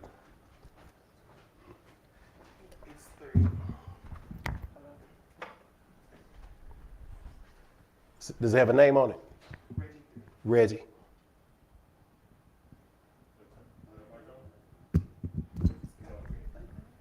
I know. Do that one. Okay. That'll work. Hello. All right, cool. Whoop. I gotta get used to these new shoes. Man. So the thing that's coming up for me is, thank God for therapy, but Yes. but also just I'm curious because it's a place that is newer for me, of like actually feeling my feelings, and like a lot of anger comes up when I do that. But I guess I'm interested in like, what's the role of emotions in this? Like, I know that emotions give you information and are intelligent, but there are ways that we're also told not to focus on our feelings. So I'm and letting that keep us. Yeah, I just want to understand a little bit more about when you talk about the senses, like how do emotions play into this? That's good. Emotions are fuel, basically. Emotions are fuel to the fire. And when you have that fire triangle, the fire triangle is fuel, it's heat, and it's air. When you have a fire triangle, the fire only exists when you have those three components. If you ever want to put out a fire in your life, all you got to do is eliminate one. It cannot exist without it. If you just stop giving air to stuff that's happening in your life, yeah, that's real. If you stop, a lot of us give air to bullshit. And because we get bullshit, there's always bullshit going on because that fire's in our life. When we stop giving air to bullshit, the fire triangle ceases to exist. It will not continue to go. If we stop fueling things, then it does not give the fire the chance to go. If we stop bringing the heat to things and allowing it to heat us. But, however, fire is a powerful element because you need it. Fire provides so much. Fire is like nuclear energy. Nuclear energy is beautiful. When you find the exact composition, the exact molecular structure, when you can split that atom perfectly, you can fuel an entire country. You split it wrong, there will be no country. Emotions are the same way. So when we are encouraged to sit in our emotions, we sit in our emotions, but then brings a powerful question. How long do we sit in our emotions? We sit in our emotions until we recognize that they're real, that we recognize they're valid, and then we can direct them to where they need to go. I get emotional every time I see a black child taken advantage of. Because as a black child who was taken advantage of, as a black child who was overlooked, as a black child in an environment where my arm got tired being in the air and people acted like they couldn't see me, that thing, what we say in therapy language, triggers me. Yeah. And it still triggers me. Now, does it trigger me to the point that I began to relive my experience and I'm caught in a paralysis of analysis and I do not move forward? No, because I've learned how to take that emotion and fuel it. That's why Monday through Friday, every summer for 6 weeks, there are kids in this room sitting where you're sitting right now. And you come back here on Tuesday, there's going to be somebody sitting right there who might be overlooked in the school that they're in Metro. But when they raise their hand in this space, they're not only going to be recognized, but they're going to be brought to the front of the room and showcased. So then those experiences that I had that would fuel negativity now become fuel for pouring into the next generation and doing good. So we feel the energies, we sit in the emotions until we can acknowledge them. Then we ask what next. And when we're able to ask what next, that fuels the next level of us pouring positivity and finding balance in the world. That's what it is. And again, my judgment for myself has always been, what am I doing with this emotion now? I never run from the emotions. I accept them.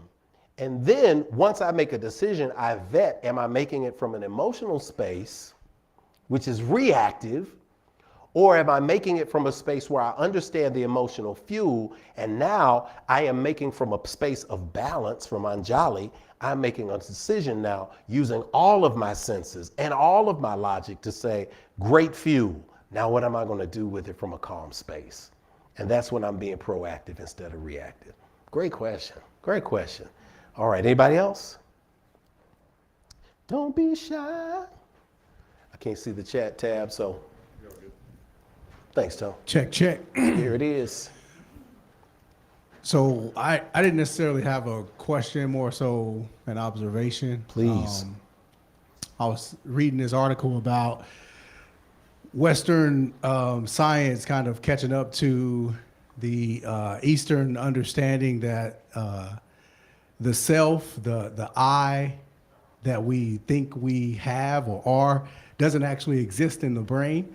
And they found this by people with epilepsy, I believe, have seizures. And they found that if they split the area of the brain that connects both sides, they could stop the seizures. But it also allowed a space where scientists could actually test and evaluate the different regions of the brain, how the right versus the left operate. And today, I'm starting to kind of realize how I often give a lot of power and a lot of attention to my brain and my brain's ability to come up with what I should do, where I should do it, and focus a lot more on logic and give logic a lot more love than I do my heart space and the powers of the heart that seems to be a lot more in tune with spirituality, where, especially with this particular spiritual journey that me and my wife, but I've been on,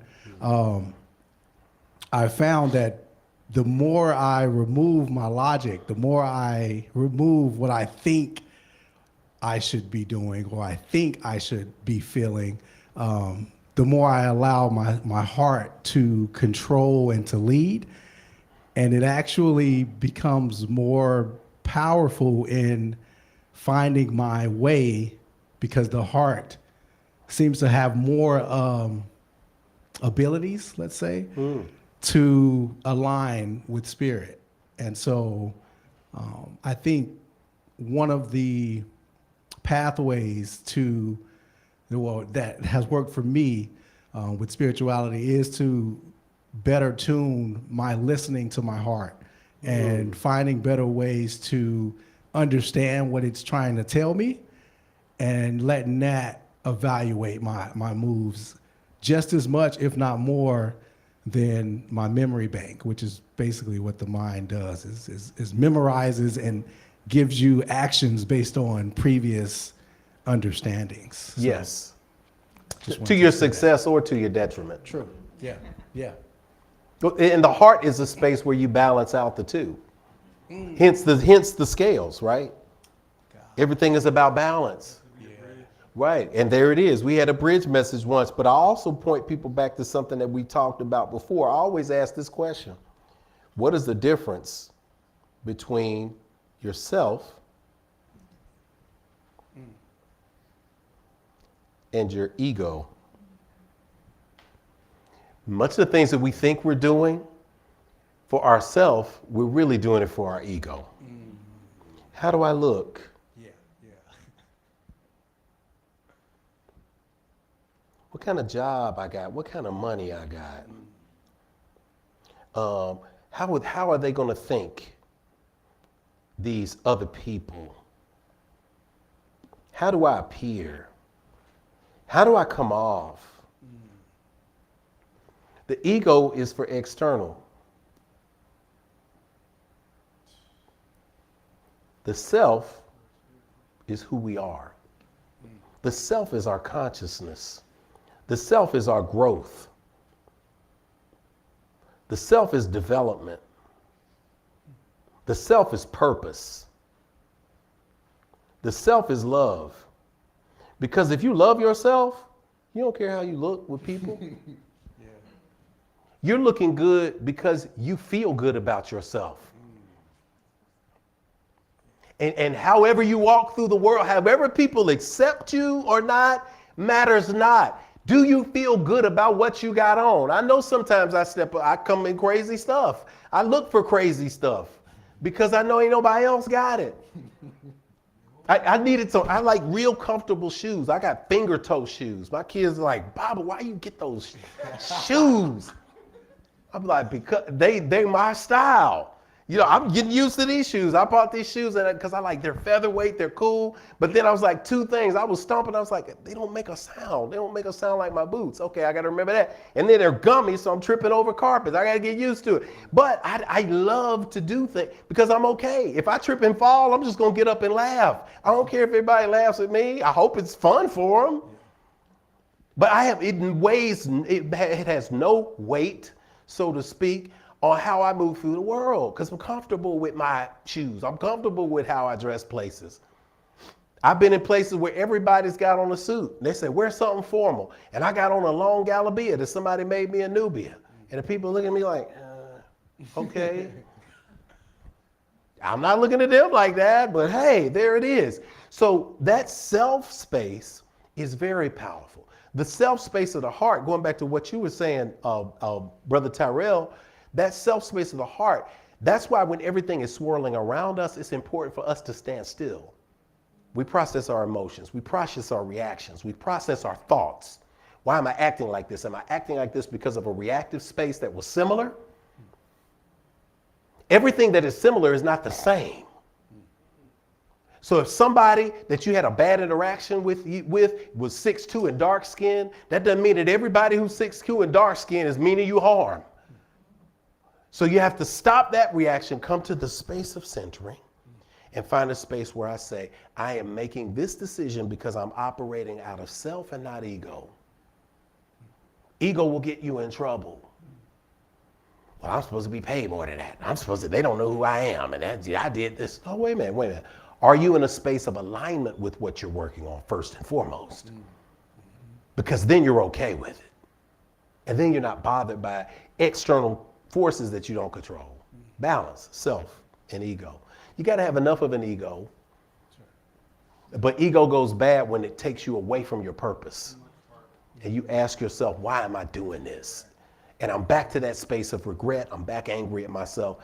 That's something that your ego got into that led you away from yourself. All right, question in the back. And if we got anything online, then I'll pass that online and we can go. That just definitely made me think of something I was thinking about. I was invited to an event by a friend, and I almost asked them, yo, what's the dress code? Because I don't want to be, out of place. And then I said, you said you were going to stop asking that question. Because you could never be out of place. Man, you said, I've literally had times where I went out with people, and I wanted to dress like this, but I was like, they gonna think I'm trying to stunt on them. Right. They gonna think I'm trying to like be too much or do too, and it's like, nah, I just like to wear this. Like I'm not doing all this necessarily. I've had plenty of times where it's like I'm not putting all those rings on because people gonna look at me too much, and I'm literally worried about what somebody else is gonna think and how they're going to perceive me, and I'm not going to be my full self, essentially, just so they can't, I don't want to make nobody else uncomfortable. Never mind the fact that I'm comfortable like this. So that's definitely something that made me think of that. But this also, what you said, brother, made me think, Brother Ty there, that definitely makes me think of, mainly because I've been listening to his lectures on it, The Way of the Superior Man by David Dita. And he talks about the masculine and the feminine energy and how, basically in the world we live in, pretty much everything is almost feminine energy in terms of nature. Feminine energy is wild. It's it's unpredictable, but at the same time, it is spiritual. It is all the really seriously important parts of our existence. Masculine energy, of course, is more structure and it's about freedom, and feminine energy is about fullness and all these other things that he says, and that makes me think about that, as well as just all this talk of the brain, and how they've recently been coming out, not discovering, but rediscovering, I would say, because I'm pretty sure some other people thousands of years ago likely discovered this before, as how and I think you may have even spoken on it, Baba, but it's how our brain, like there are more neurons actually in our intestines that make up our brain than there are actually on our actual brain. That's why when people say, I got a gut feeling, I'm like, go with that. Because that's your Talk with your gut. Because that's your body Yes. telling you it's something right, or nah, go this way. And I've had that feeling multiple times, and I'm learning. I think as you get older, you learn to trust that more and more and more. And now to actually have scientific evidence to back that up is like, nah, there are more neurons in here than there are on my brain. So this is feeling something that is happening. It's put it together. I used to subscribe it to, well, your subconscious could take in billions of bits of information. So maybe it's something your brain's working out in the background that's got you feeling, and there could be some truth to that too. I don't know, but that was always my thought process on it. But yeah, that makes me think of those things of how, how we actually work. And, whether you're a man or a woman, just so you know, you got masculine and feminine energy in you. Oh, we all do. You Definitely. have to tap into to both sides of those to really get to a which I'm learning more and more. I've learned based on learning about masculine. It's like, okay, I'm very leaning towards the masculine side. I'm waiting to hear something feminine about myself. Yeah, but you see it in circumstances. Yeah. I see it in circumstances of nurturing. Yes, When I yes, see you yeah. interacting with your kid. There are moments where you have to pull that. Oh yeah, absolutely, Yeah. absolutely. My kids definitely bring out feminine energy in me fully. So, especially my son, because he's my baby, he ain't feeling well, he's sick. All of a sudden, I'm like, I have to cuddle him and hug Yes. him and make sure he's feeling okay. I'm like, this is the baby. I was the baby, so he's the baby. Now it's like, man. Oh, Yeah. that's great. I was the baby cousin, I was the baby in my family for like a generation almost. So it's like, it's crazy, but I didn't think about it till I got older. But That's great, man. And we separate that energy of, there's a difference even now in conversations that we have about the different political implications that we have. When we say masculine and feminine, a lot has been put, we politicize that a lot to the point that we can't embrace those separate qualities as part of a whole. We call it the yin and the yang. There's always that balance there. The symbol of the Ankh is a symbol of balance. It is the combination of masculine and feminine energy that creates life. When you talk about that energy, you talk about our root, we talk about our sacral, chakras in the energy centers, which are just, chakra literally just means wheel of life. And then when you talked about that third space, that space of the gut, that's that solar plexus, which is actually called, in Sanskrit,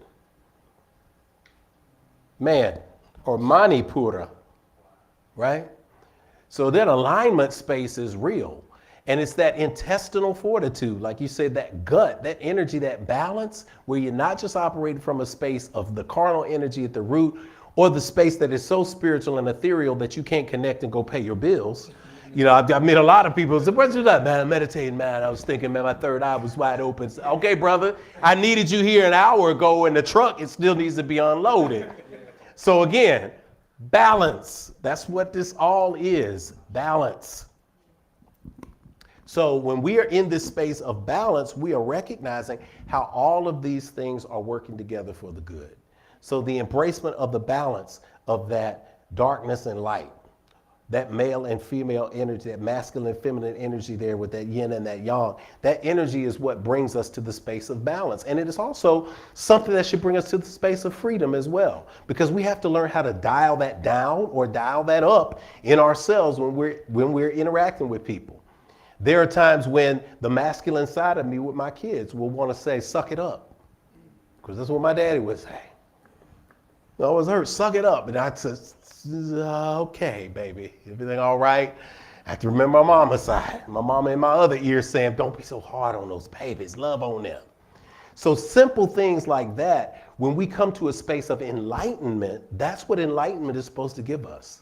Enlightenment makes us change. It makes us transform. It makes us grow. No matter how old or young we are, there is always an opportunity to bring it back to center. All right. Good. Is there anything else that was online there? Oh, yeah. Just go ahead, Deanna. Grab that mic over there. I know you're going to have something awesome. Well, I was just thinking in the original kind of when we were talking about the mid-year space, if we think about it in terms of the entire year, so January being a space of newness, December being a space of reflection, at this point in the year, the mid space, we're looking at a point of intersectionality. So we're looking at the space of the freedom to kind of renew and then birth new light into the universe. So we've already established what's kind of new. Let's go ahead and reflect on that, and then let's see how we can take it forward into the rest of the year. So I just thought that today's lesson was really kind of inspirational in bringing those 3 holidays together and their meaning, and then further their manifestation for our lives. Come on, let's let. You don't need to say anything else on that. This is those moments where we share and we learn. Definitely. It's the solstice as well. We got everything is tipping, right? We're tipping. So I don't care what got burned down in the first 6 months, because some stuff got burned. So literally, there were bridges, there were things, activities I had that got burned in the first 6 months. There are some things that I burned myself. I set them on fire because they needed to go. But our mantra this year is what? Even from the ashes, I rise. So Deanna was saying, 6 months over, it's the tipping point into the next year. So something now should be tipping over. We now have this intersection where we're moving forward to say, here's what I got the first 6 months, here and what I'm using now to catapult me toward the end of the year in transformation. But I also add this moment, because this is important. Somebody needs to hear this.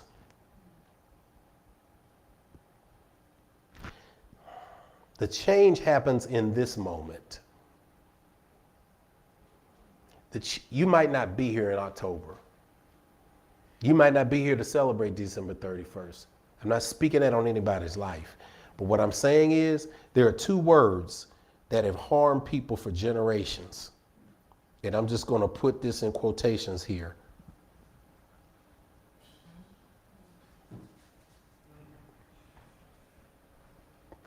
That is the worst, most soul-killing phrase you can ever use. When you focus your energy on one day I'm going to be whole. One day I'm going to be happy. One day I'm going to be wealthy. One day I'm going to be cleared of all of these burdens that I've carried around. One day somebody's going to love me like I need to be loved. One day. What does the universe hear?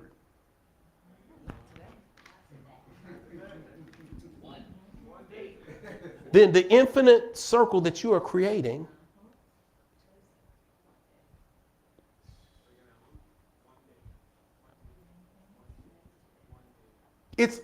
it's hearing your intent.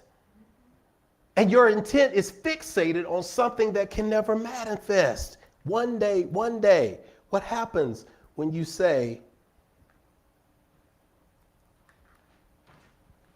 today? What happens when you say this day? What do you say when you say now? Instead of I will, I am. Fix your language this week. Every person who's a physicist, I love what Neil deGrasse Tyson said when he was asked about knowledge and physics. He said, the thing about knowledge and physics is the more we learn about physics and science, the more we realize we do not know. The more we learn, the more we do not know. So the beauty is recognizing that that in itself is a gift. To continue to recognize what you do not know. Instead of embracing a frustrating spirit, you embrace a spirit of learning. So we don't know, but guess what? What I do know is, I don't know. The old folks used to say, I don't know about tomorrow. I just live from day to day. Sister Joyce Gordon used to sing that song, man. And we should get to shouting and everything. I didn't understand until I got a little bit older. I said, oh my gosh, I see now when people say that's my song. What happens if there is no tomorrow? What happens if today is the only chance you get to fix it? If today is the only chance you get to love on yourself? If today is the only chance for you to be bold and walk in the world like you were supposed to be? Guess what? Do it one day at a time. One thing that Neil deGrasse Tyson, one thing that every physicist who has written a great book, Carlo Rovelli, Reality is Not What It Seems, anybody who has written will tell you That even what we perceive to be as time and space is a perception. We created it as a construct. So one day is just as real on some levels as today as yesterday. So if you're going to choose something, choose the positive and live in that reality. And let everything else rearrange itself around you. All right. All right, let me make sure nobody else is online. I got it. We got it. It's in there? Okay. All right, I got one that I'm just going to shout out. Remember the ancestors, how they felt when they heard the news of freedom. Woo! Man, can you imagine that? Can we imagine that in that space today? As we celebrate this holiday, we've got this message in this space today. I'm going to ask everybody to rise to your feet. And we're just going to sit in this moment where we feel it. Go ahead and cross your hands over your heart as we begin to close out today's service. Thank you, Tony, for tech and moving with me on the screen here. And I want everybody to put your hands over your heart at home and abroad. Just take a deep breath and exhale and let it go.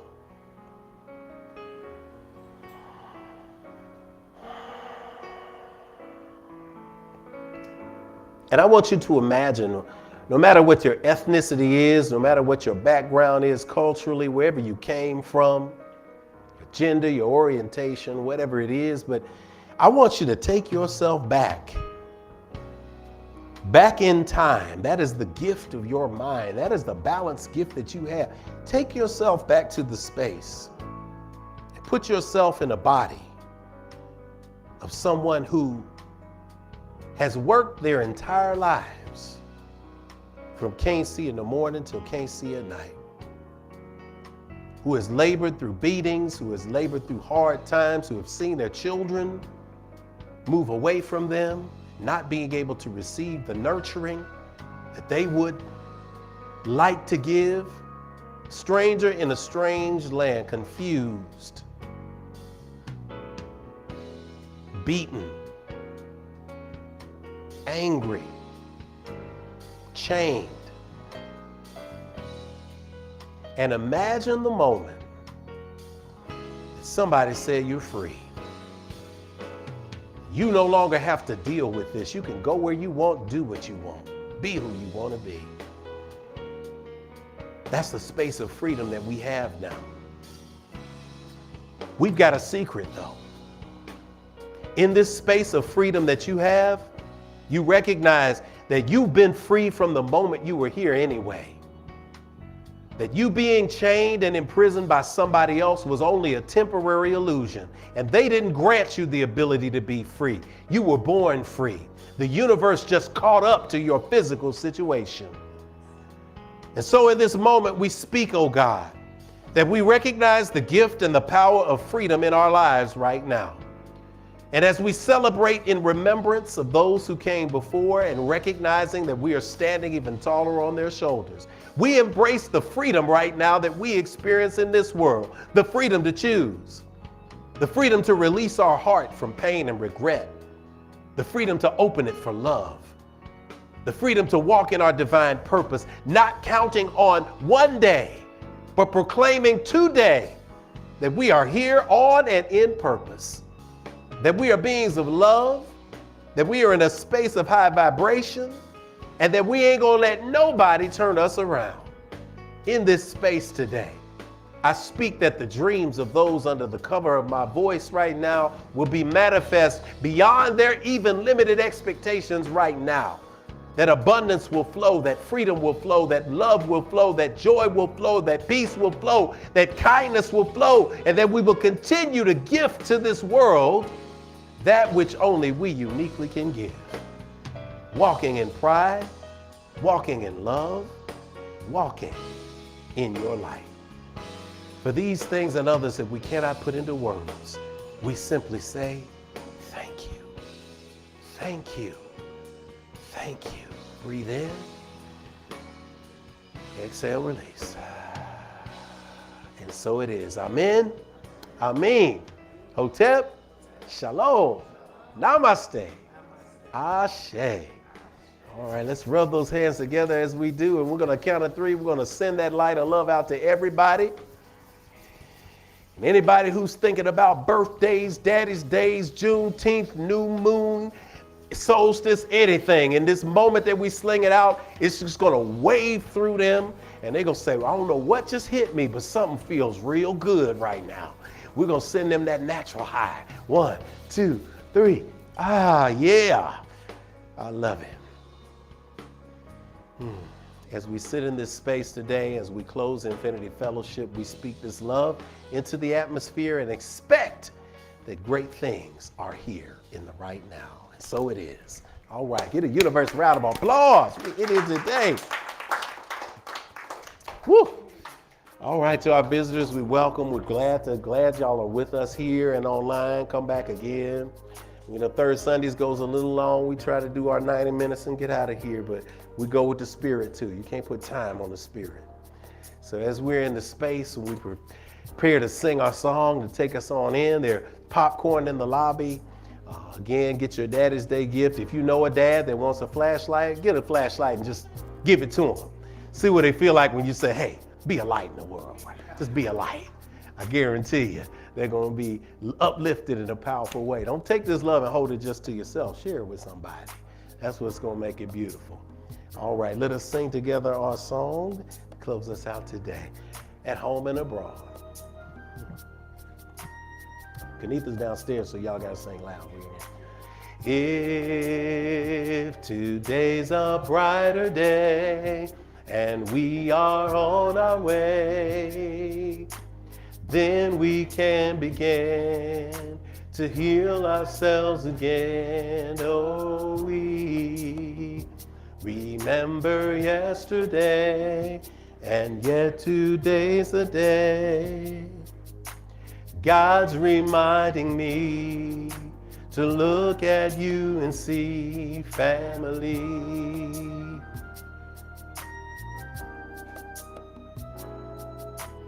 If today's a brighter day and we are on our way, then we can begin to heal ourselves again. Oh, I hear you, y'all.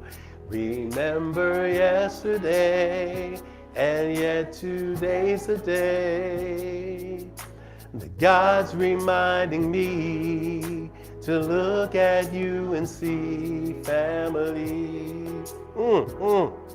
Yeah, and God's reminding me